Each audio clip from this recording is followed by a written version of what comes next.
Okay, this is our daily pictures back from the crew in American Dawn, Philippines. This is showing what they've done for the last maybe 2 days. Um, in this picture, you see a bunch of cleared area where they've cut all the grass, and there's a place out in the middle out. Where's my pointer? Out over here where they burnt the grass. And that's our fence line back here. And you can't really make them out so much. But any of these banana trees that they have pups on and dig up, they plant the pups over here. A lot of times the bananas are too big to move the main stem. But we don't move them unless we're putting concrete right where they're sitting. Just because they're overcrowded and something doesn't mean we're going to cut them down. And this little bit of remains of garbage here, that was some tarps thrown together to keep the turkeys out of the monsoon. But now they're moved up there to the dirty kitchen building. And there's some tarps over because there's no roof on that. We just put the walls up, flooring walls. So they're going to put something across the two doors, just high enough to let them know they're supposed to stay in there. But there's 6 windows down the side, and turkeys fly very well. And I'm sure they're going to go up there and try to sit on that tarp on the top, that'll be a big mistake for the tarp and for them, because it's not going to hold a 17 or 18 pound turkey. It's not, it's just not happening. Next, anything else here? Oh, this is showing how close the number 1 shrimp tank is down here.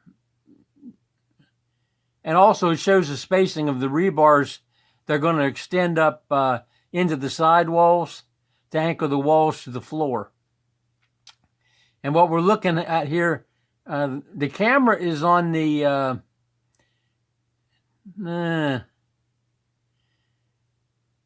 I think this roof here is the roof that you see here. That's over the living quarters, the residential part of the house. And then there's another level up here, which is really not rooms. It looks like something like rooms, but it's part of the cooling system, the natural draft cooling system. And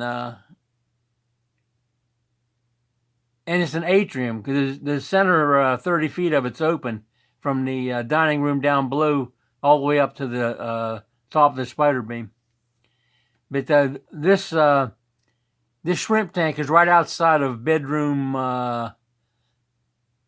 3. Look, it's sort of centered on 3. So somebody will be able to look out there if there's something going on in the dark. We have 15 900 candle power or 900 watt LED street lights. They're for lighting up a half a city block of a town. If you're going to do solar lights, the bigger you get and the more complicated they are, the more reliable they are. When they get to that size, when you get maybe a 10 or 12 pound light, you're going to get a generally decent battery in it, and the problems are few with the big ones, but the controller that senses people as versus to dogs and birds, they had some trouble with those. So we bought half a dozen spare sensors when we bought the lights. Not hard to change. They're generally bad solder joints or something. They're not. It's not that they're not repairable, but why bother when they're 58 cents a piece? Okay. This is just turning around a little bit more. Over here on the left, that's we call him Bahay Kubo. That was bought in 2014, and it's still standing.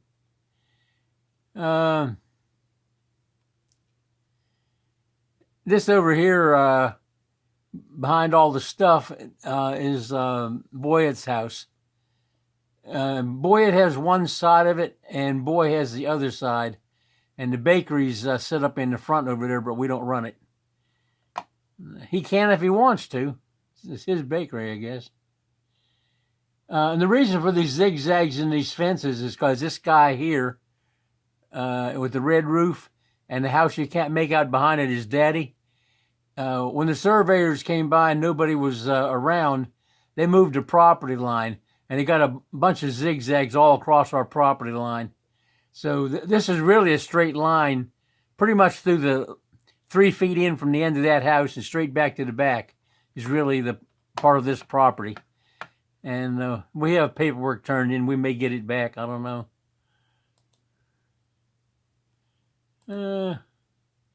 That's the same thing, basically.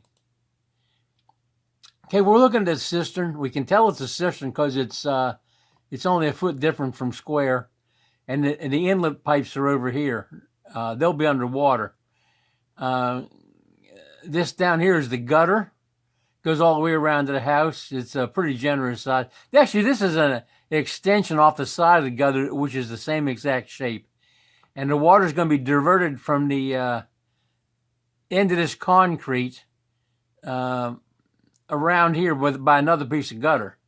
And that'll put these holes underwater so that puppies, kittens, and rats and stuff don't go in there and can't get out. Snakes and stuff are going to be kept out by a piece of hardware cloth, expanded metal, screen, whatever, across the holes. That'll all be underwater, out of sight. This is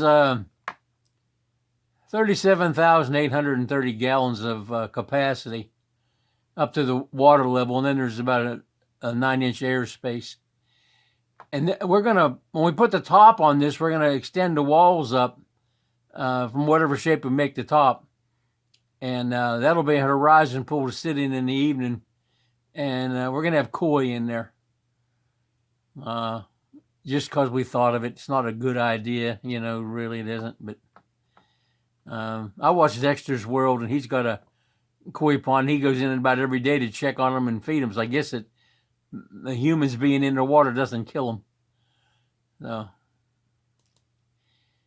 So, this is around 29 feet long and 12 feet. We're talking inside water dimension.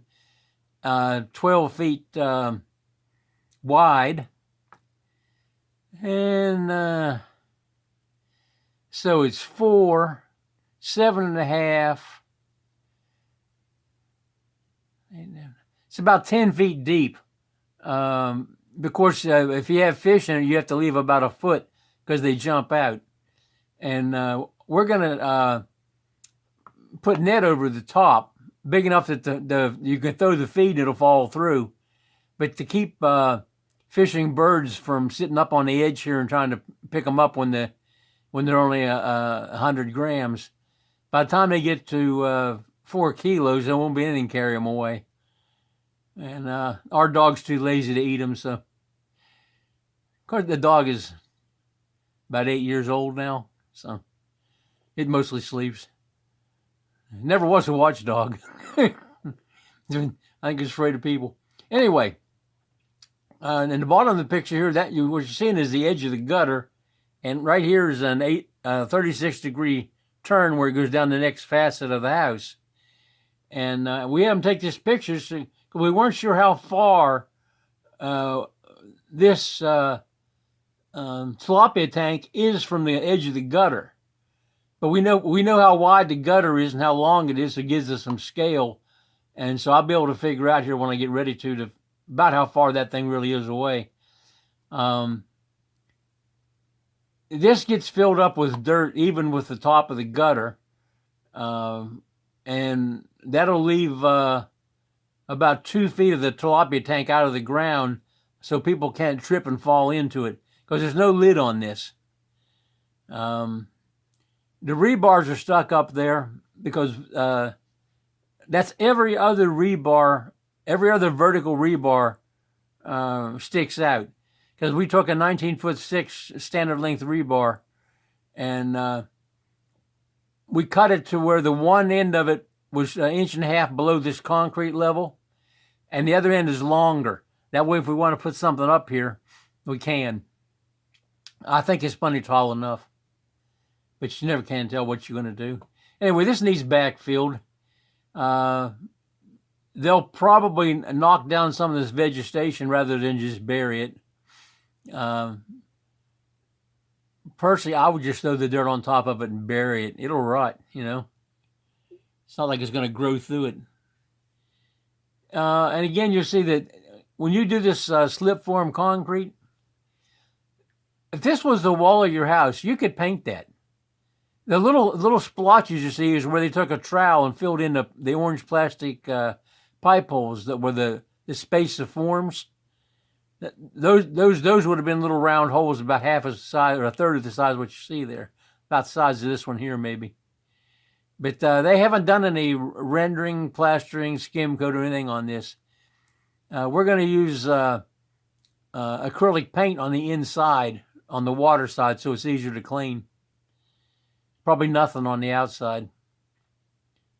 In any event, this needs backfilled, and there's a hill of dirt here on the top side up here, and there's we bought 9 tandem dump loads, it's like 28 cubic meters, and that dirt's in piles over here in the front yard. Well, not all of it, because we bought it to fill in between the tie beams, the bottom tie beams, all around the house, so we could make it flat, let it get rained on while we were away during rainy season. Then we come back and poured the floors on top of it. So we used up 2/3 of it. And it was the one time they advertised it to be garden soil. My garden doesn't have 3-inch rocks in it and totally clay. But they called it garden soil. We paid a little extra for it. I think it was 6,000 pesos for 28 cubic meters. And when they started calling it dirt, it was 800 pesos for 28 cubic meters. We found out that the quarry we're getting it from, it's the overburden over the rock, and they got nowhere to put it over their place. They just got to get it off the property. And they're about a kilometer from us is where they moved it from. So we're virtually like next door to them. All they have to do is throw it in the truck. If the truck didn't have license plates or any kind of paperwork, it could come over here and dump this dirt. So they don't have to use their prime trucks. So 800 pesos, we get some big mounds of it. And we're going to level the property with it because it's so full of clay, stuff doesn't really grow in it. At least we hope it won't. Doesn't grow much anywhere. All this weeds grows great. Can't grow a tomato or a pepper. Okay, this is the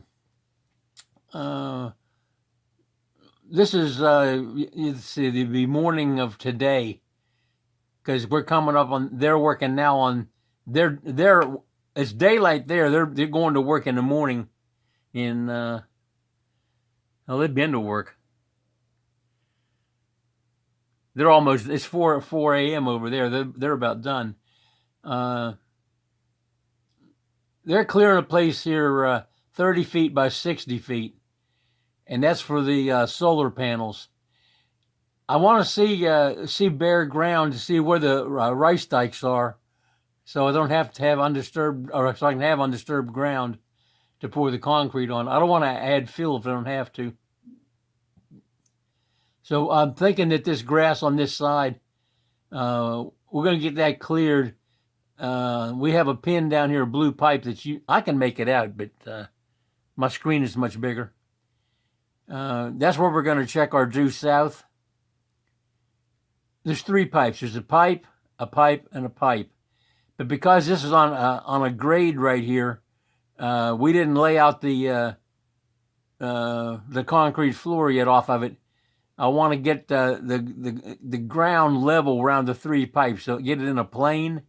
That way, when I go halfway between the 2 morning sighting and afternoon sighting, I'll have my solar noon.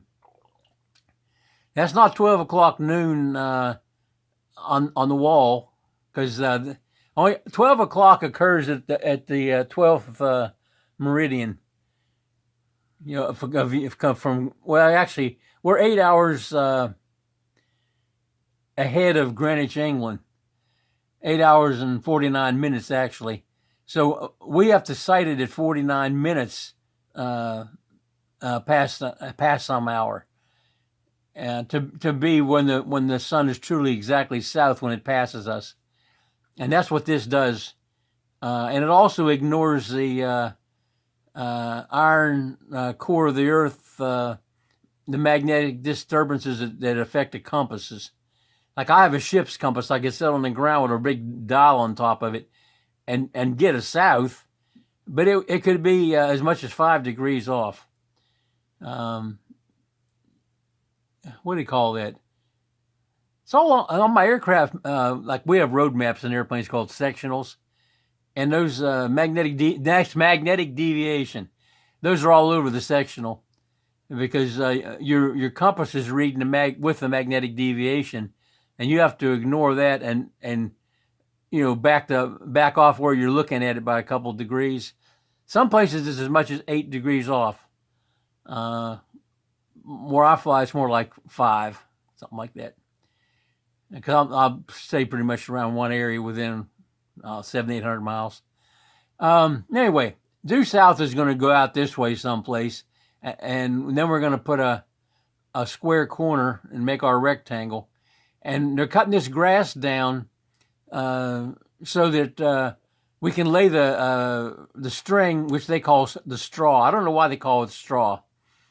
It's that green twine that they wrap packages with all over the Philippines. Comes in a spool.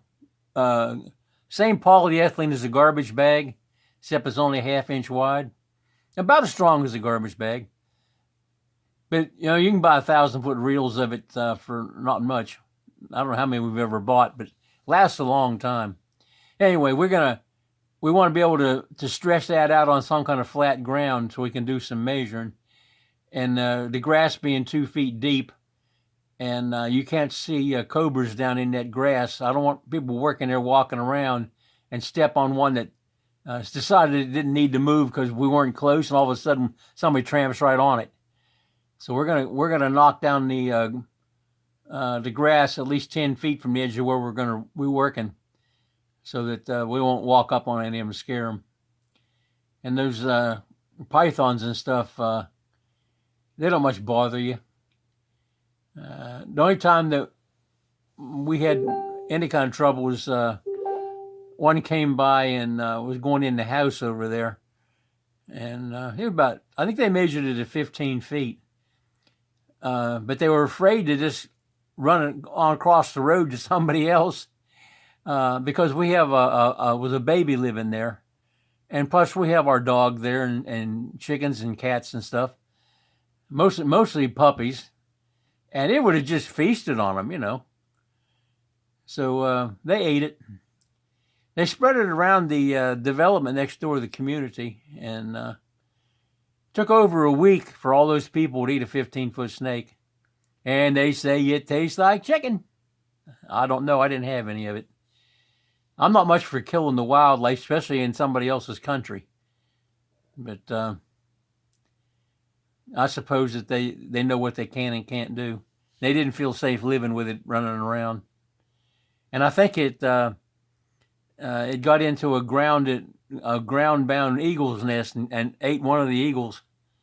And we moved the other one to a cage, and after 6 weeks, it wouldn't eat anymore. It was starting to get feathers, and it just didn't want to eat things that was cold out of the refrigerator. We buy little anchovies and fish to eat, but it got to the point where we wouldn't eat them. And we couldn't get the phone to answer with the government people that are supposed to come pick it up and know what to do with it. So we put it in there just to keep it alive and was feeding it, hoping it could get to the point where it had enough feathers we could teach it to fly. But he didn't make it. That was a really sad day. I come out and found that out, and I went right back home. Hell with it. Anyway, this mound of dirt here is what came out of the cistern. So it'll be plenty to fill this, the original area up around the hole. But we have to raise the dirt up about to the almost the height of the cistern itself, because you can't see it in this picture, but there's a gutter down there, and we're going to pour concrete between the gutter and the cistern so that water can't wash down the side of the gutter and wash the dirt off underneath of the gutter, which make it tilt, or make the ground swell up and go down with rainy season and not rainy season, and might make the ends of the gutters not stay in contact and they could leak. So right now there's it's like an earth bag house down there. Right below what you can see right here is stacked up earth bags about a foot away from that wall. The dirt between the earth bags and the wall was just dirt. But there wasn't any use taking them out of there. They were sun deteriorated pretty well. And all we do is throw the dirt back in there. So in any event, this gets filled up because we're going to put a koi pond on top of it. And we want a horizon pool. That's water that's dead level with the top of the pool that it's in, and so you really can't see anything but the edge of the water. It's like the water's the horizon. And you put you a glass top table in there and some metal chairs, and you can sit in there when the water's cooler than you are in the evenings. And the mosquitoes can't bite you because you're underwater. And the koi won't bother you much. You can throw the feed to the other side and they'll go over there. They won't stay where there's no feed if you're in there. So, that may not be the shape of the koi pond. The koi pond can be a different shape other than a square. It could also be a square that's rotated to face some particular compass heading. I'm not exactly sure what we would change it to. Anyway, that's where we are this morning. And I'm going to have about 6 videos. They're going to show the construction of the concrete of the house.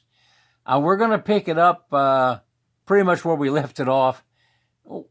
When the residential, the living quarters, when those walls were pretty much up, but no slabs for the ceilings or floors up above, and walls and roofs, and like this donut roof is in the picture here wouldn't be there, and this won't be there. The spider beam's not there. All that stuff is going to be in. I'm thinking like 15-minute segments. There's a lot of detail on building a concrete house. And we want to show it as it was done, so we can point out the things you need to watch out for. These rebars here have to have a post put on them, and there'll be a handrail basically around that roof and this roof up here. It's more the Benji Boy Ironworks, the Ornamental Ironworks. This one down here is aquatic inspired. The one up at the top up here, it's map quadrants of the Philippines. Shows all the islands and little bitty islands, and if the islands are big, they're divided by either the barangay borders or roads or rivers or whatever. But if they're divided by rivers, they're only divided by, like Masbate. It's got all kinds of rivers on it. But that will, if you're looking at it from the side up on the house, everything will be right side up, and left is left and right is right. If you're looking at it from down on the deck up here, it's reverse left to right. Can't have both ways. But they've made a total for this property, including the 3 dragon gates, 175 pieces of ornamental ironworks. They're still welding. One of them, boy, is he's doing detail welding on them, because we just tacked them when they put them together. Keep the iron on the property, so we know where it is. Okay, we're going to end this because it's way too long. And remember, there's people out there living in a pandemic. You might say a prayer for them. Okay, bye.